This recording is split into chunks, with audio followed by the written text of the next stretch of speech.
Hello बच्चों, कैसे हैं आप सब लोग। I hope you all are well and fine.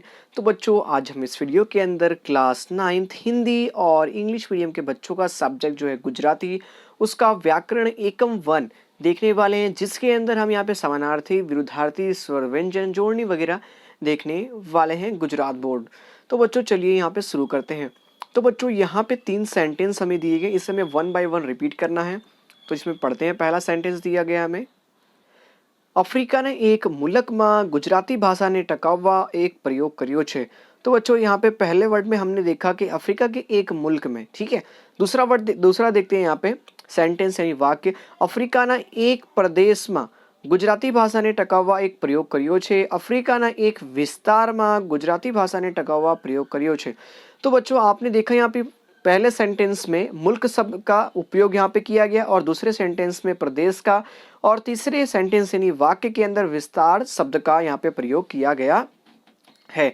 जब भी आप समानार्थी शब्द को अगर जानते होंगे तो तब किसी एक वस्तु के लिए मतलब अलग अलग तरीके से उसी बात को आप बोल सकते हैं, वहाँ पे उसे दोहरा सकते हैं। जैसे कि सूर्य शब्द को आप आदित्य भी कह सकते हो, मिहिर भी कह सकते हो, रवि वगैरह जो है वो आप कह सकते हो। ये सब उसके क्या है, समानार्थी शब्द में है। और अपने जवाब के अंदर अथवा तो अर्थ विस्तार में, निबंध आदि में उनका उपयोग भी कर सकते हो। किसका? तो समानार्थी शब्दों का उपयोग भी कर सकते हैं।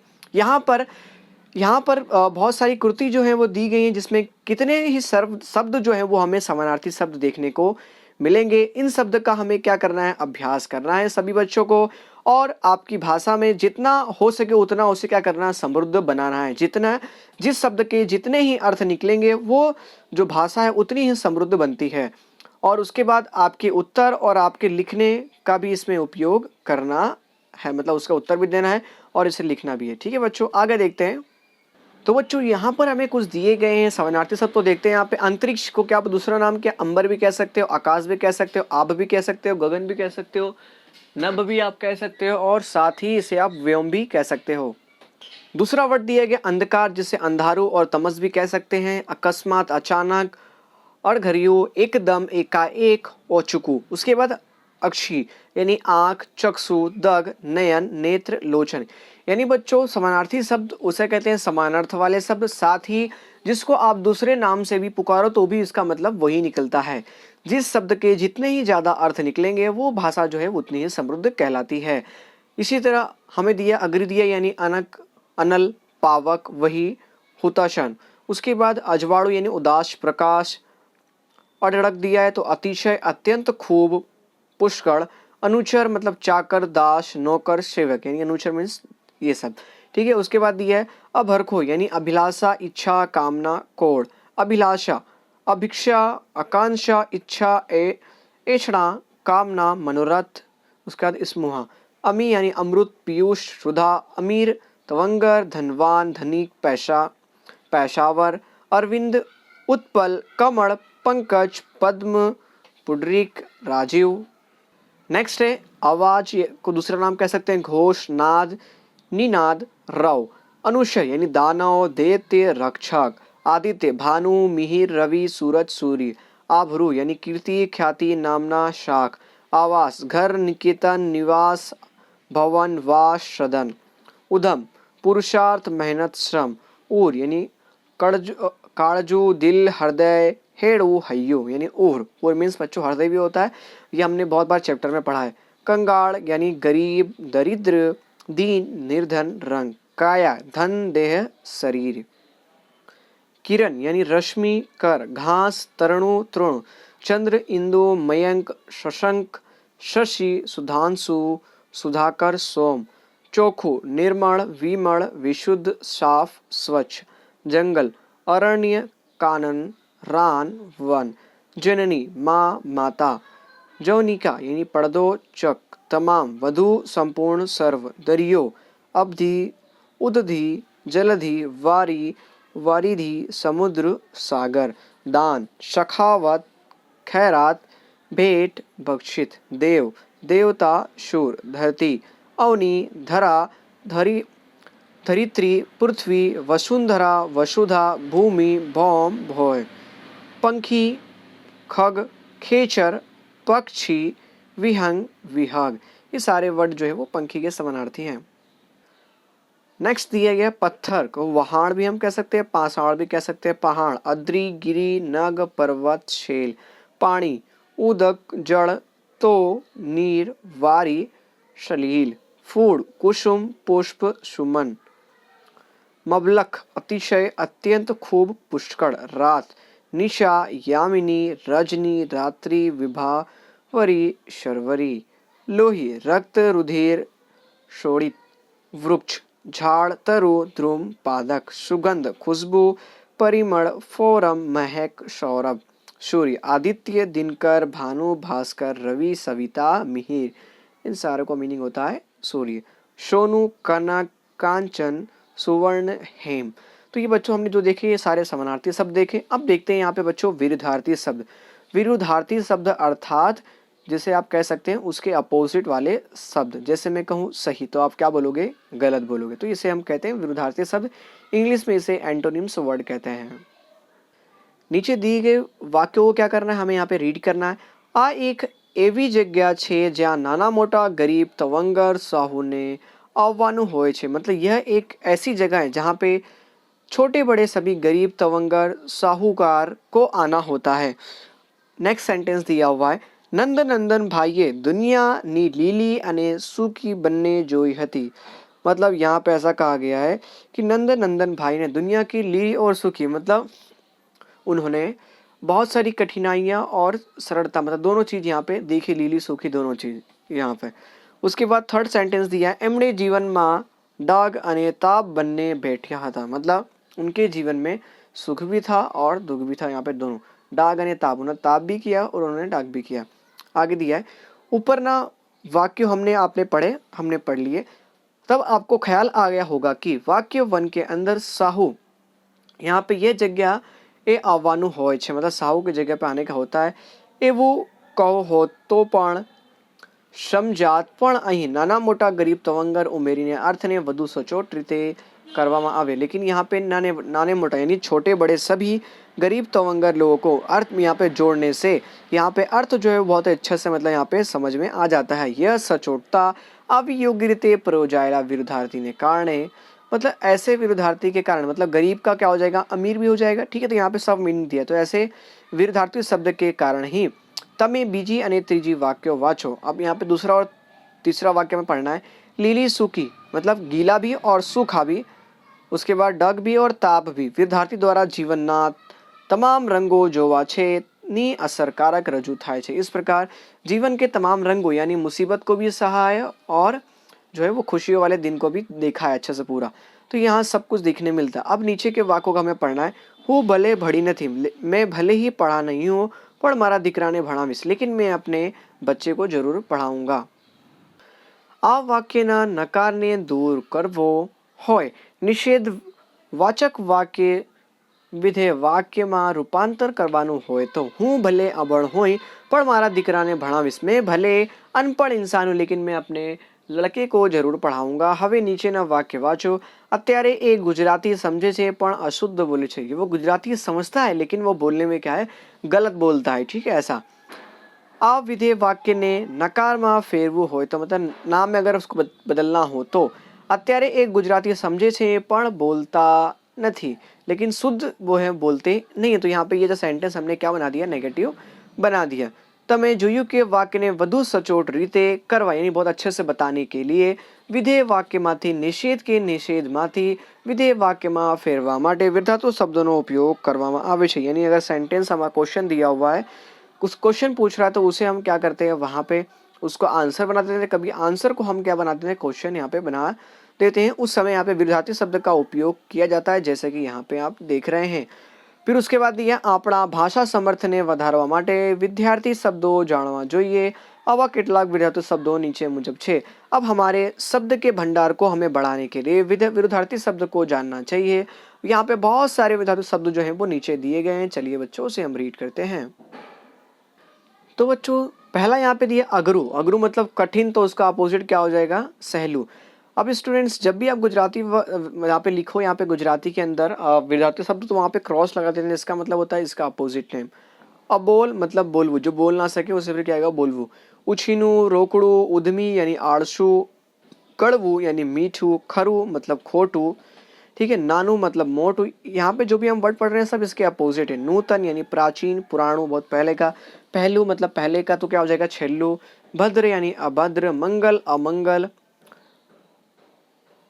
अड़क यानी अल्प थोड़ू, ठीक है, थोड़ी मात्रा में, अमीर गरीब, उत्तम अधम, उणु उष्ण गर्म यानी शीतु शीतल ठंडू, काचू पाकू, दूर आधू यानी पाशे नजीक, निश्चित अनिश्चित, परिणित अपरिणित, पारकू पोतानु, भोड़ू कपटी, मजबूत, तो यहाँ पे क्या हो जाएगा तकलादी, मोंगू वचाण, योग्य अयोग्य, विधवा सधवा, सरल कठिन, स्पष्ट अस्पष्ट, मूर्ख डहयु, વધારે ઓછું, સફળ નિષ્ફળ, सुखद दुखद, हल्कू भारे। तो यहाँ पे हमने सारे देखे विरुद्धार्थी वर्ड देखे। उसके बाद કેટલીક विरुद्धार्थी संज्ञा यहाँ पे दी गई है, जैसे अंधकार यानी अंधेरा का प्रकाश, आकाश का पाताल, इच्छा की अनिच्छा, उदय का अस्त, उन्नति अवनति, काळजी यानी ध्यान रखना, तो क्या हो जाएगा निष्काळजी, आकर्षण अपाकर्षण, आशा निराशा, उत्साह निरुत्साह, उदम आळस, ऊंचे नीचे, कीर्ति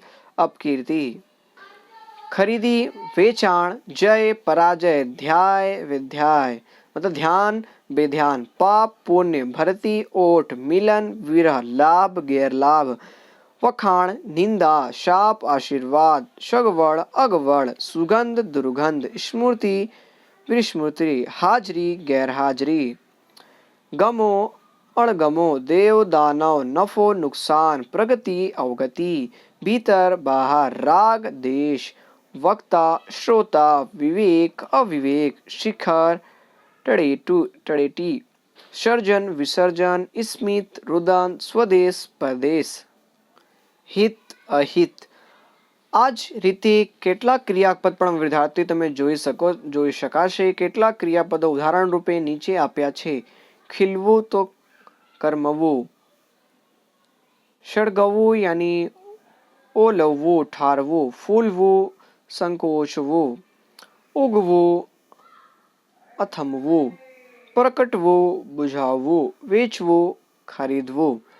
दिया विद्यार्थी शब्द को योग्य रीते इसका उपयोग करके अपनी भाषा अभिव्यक्ति को बहुत असरकारक बनाने का प्रयत्न करिए। आगे दिए स्वर और व्यंजन। स्वर मतलब क्या है, जैसे 5 words A E I O you हमारे क्या होते हैं स्वर होते हैं, और व्यंजन मीन्स क्या क ख ग घ से लेकर ग से गण तक ये हमारे व्यंजन यानी कॉन्सोनेंट होते हैं।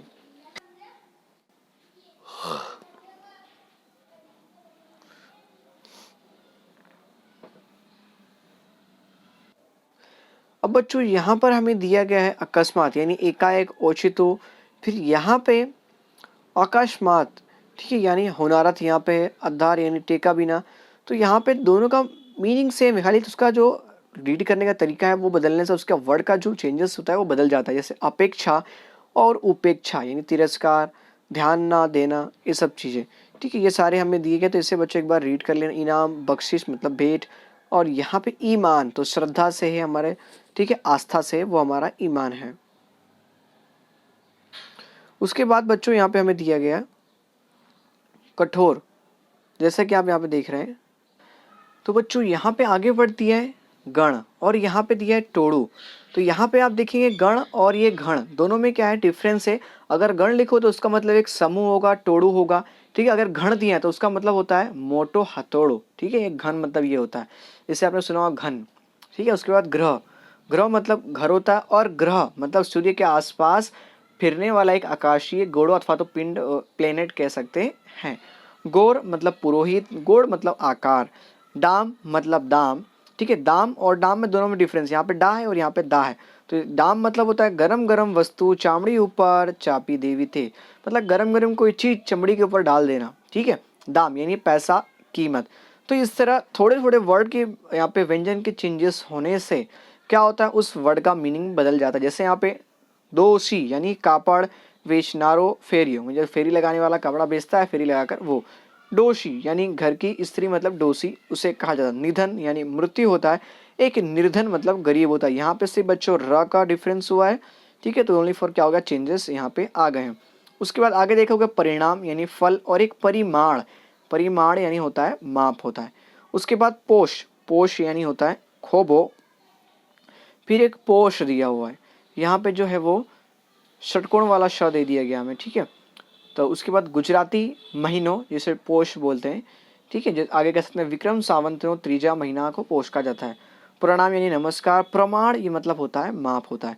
तो इस तरह बच्चों ये सारे वर्ड दिए हैं, इसे आपको रीड कर लेना है, एग्जाम में पूछे जाते हैं। उसके बाद बच्चों आगे हमें दिया गया है कि कितनी बार मतलब यहाँ पे लगती वक्ते क्यारे अड़ानो र थई जाए छे के द नो ड થઈ જાય તો अर्थ बदलाई जाए, अक्षर ध्वनिનો क्रम बदलाए तो पण अर्थ बदलाई जाए। अब यहाँ पे बच्चों बताएगा लिखते समय र को मतलब अण को र लिख देते हैं और ड को ड लिख देते हैं, तो इससे पूरा अर्थ जो होता है वो बदल जाता है, साथ ही अक्षर की ध्वनि का क्रम भी बदल जाता है, जिससे अक्षर बराबर नहीं होता है। योग्य उच्चारण और संदर्भ के अनुसार योग्य शब्द को बोलना चाहिए अथवा तो लिखना चाहिए, जिससे उसका योग्य अर्थ जो है वो निकल सके। आगे हमें बच्चों यहाँ पे दिया गया है कि योग्य अर्थ संदर्भे अनुसार पण ध्यान राखवू જોઈએ, मतलब शब्द के जो उसके अनुसार हमें उसका अर्थ क्या निकलेगा उसका हमें ध्यान रखना चाहिए। जैसे यहाँ पे उदाहरण नीचे दिए गए, उदर का मतलब पेट होता है, एक उंदर मतलब एक प्राणी जिसे चूहा कहते हैं, कूची मतलब गली होता है, मोहल्ले बोलते हैं ना, कूची गली है, छोटी सकरी गली। उसके बाद कूंची, एक कूंची मतलब होता है चाबी, खाग मतलब खांबो, ठीक है, खाद, चूक यानी भूल, कसर, चूक, पेटनी, अकड़ी।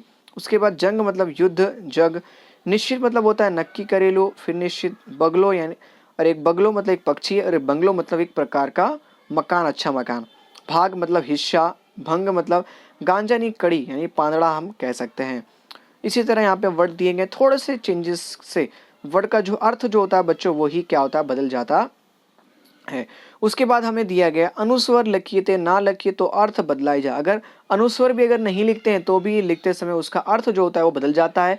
तो ऊपर तमे शब्दों जोई सकाशो, अनुस्वर व्याकरण साथे पण सकलाय छे, साथ ही अनुस्वर जो है वो व्याकरण के साथ ही जुड़ा हुआ है। इसकी बात हम बाद में करेंगे, ऐसा दिया तेनी बात पछे करेंगे। उसके बाद साची जोड़नी लखवाना विचार थी जो चिंता थवा लागे छे, यानी साची जोड़नी अगर हमें सही जोड़नी अगर करने को कह दिया जाए तो उससे हमें चिंता हमें लग जाती है नहीं, मतलब सही बात है कि नहीं। पण मित्रों तमने खबर छे के કેટલાક शब्दों एवा पण होय छे के जेमा एक थी વધુ जोड़नी साची गणाय, लेकिन कुछ बच्चों ऐसे वर्ड होते हैं जिसमें एक से ज़्यादा जो जोड़नी जो होती है वो एक ही जैसी मतलब करोगे थोड़ी मतलब सही मानी जाती है, एक से ज़्यादा जोड़नी। तमने तो हवे गुजराती कोश डिक्शनरी जोता आवड़े छे, तमे गुजराती विद्यापीठ सार्थ जोड़नी कोषमां જોઈને ખાતરી પણ કરી શકો છો, मतलब કન્ફર્મ भी आप कह सकते हो। तो એવા કેટલાક શબ્દો જોઈએ જેની એકથી વધુ જોડણી સાચી ગણાય છે। अगाशी, और यहाँ पे अगाशी यानी दोनों का मीनिंग सेम है। अवनी अवनी, इशू इशू, कीमत कीमत, खर्च खर्च, कुर्सी खुर्शी। उसके बाद गुजराती गुजराती, ठीक है, छोटा वो बड़ा दोनों लगा सकते हैं। डिंगली डिंगली, भूमि भूमि, अर्धु अर्धु, ईर्ष्या ईर्ष्या, उंदर उंदर। तो यहाँ पे छोटा वो बड़ा वो है, यहाँ पे छोटी ई की मात्रा लगी, यहाँ पे छोटी की मात्रा, फिर यहाँ पे भी छोटी ई की मात्रा लगी, यहाँ पे बड़ी की मात्रा लगी, यहाँ पे छोटा ऊ लगा है, यहाँ पे बड़ा ऊ लगा है। जोशी में यहाँ पे आप देखेंगे शरबत वाला शाह है, यहाँ पे षटकोण वाला शाह देख रहे हैं, फिर यहाँ पे बिंदी लगा और छोटी बड़ी की मात्रा और यहाँ पे छोटी की मात्रा है, तो यहाँ पे आप ये देख रहे हैं। उसके बाद आगे हमें दिया है बच्चों, यहाँ पे दिया गया रात्रि, और रात्रि में मतलब बड़ी की मात्रा, तो यहाँ पे छोटी की मात्रा, ये बड़ी की मात्रा में डिफरेंस। वाचन और वंचन भी, ठीक है, दोनों का मीनिंग सेम है। लूट लूट, ठीक है, श्राप श्राप, छवि छवि, ऐसा भी लिख सकते हैं। तब मैं जोड़नी विषय કેટલીક नवी बातों जानी हंसे, मतलब जोड़ने के विषय में आपने बहुत सारी बातें जानी होंगी लेकिन आपको मजा नहीं आई होगी। तो हवे કેટલીક जोड़नी तमारा माटे सहेली थई सके, तो अब आपके लिए कितनी जोड़नी जो है वो आपके लिए सरल हो सकती है, ये बच्चों आपको इससे मालूम पड़ जाएगा। तो बच्चों यहाँ पे हमने व्याकरण एकन कसौटी देख लिया जो आपके 3rd यूनिट टेस्ट के अंदर आने वाली हैं। तो बच्चों मिलते हैं अगले वीडियो में, तब तक दीजिए तनवीर सर को इजाज़त। और बच्चों ये वीडियो आपको कैसा लगा कमेंट सेशन में ज़रूर बताएं, और इस व्याकरण को अपने फ्रेंड को भी शेयर करें ताकि वो भी पढ़ सकें। ओके बच्चों, मिलते हैं अगले वीडियो में, तब तक दीजिए तनवीर सर को इजाज़त। तब तक के लिए बच्चों जय हिंद जय भारत।